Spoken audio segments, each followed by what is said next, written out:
ইরানে হামলার ফল এবার টের পাবে বিশ্ব।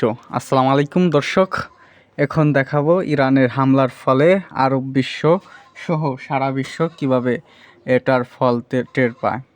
আপনারা জানেন বর্তমানে ইরান হরমুজ প্রণালী বন্ধ করে দেওয়ার সিদ্ধান্ত নিয়েছে। আর এই হরমুজ প্রণালী দিয়ে কিন্তু সারা বিশ্ব বাণিজ্যে যত এই মসনদ আমেরিকা সহ ইউরোপ সব জায়গায় কিন্তু এই হরমুজ প্রণালী দিয়ে বা এই লোহিত সাগরের মাধ্যম দিয়ে এখান দিয়ে সারা ইউরোপ তেল রপ্তানি হয়। আর এই হলো মূল হরমুজ প্রণালী, যেটা কিন্তু এখন ইরান বন্ধ করে দিবে। আর ইরান যদি এখান থেকে হরমুজ প্রণালী বন্ধ করে দেয়, তাহলে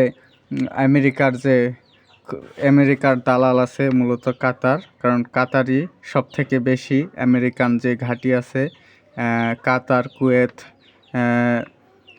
সৌদি আরব, ওমান, এরা কিন্তু এই তেল বাণিজ্য থেকে অনেকটা পিছিয়ে পড়বে, যেহেতু তেল রপ্তানি হবে না আর হরমুজ প্রণালী দিয়ে।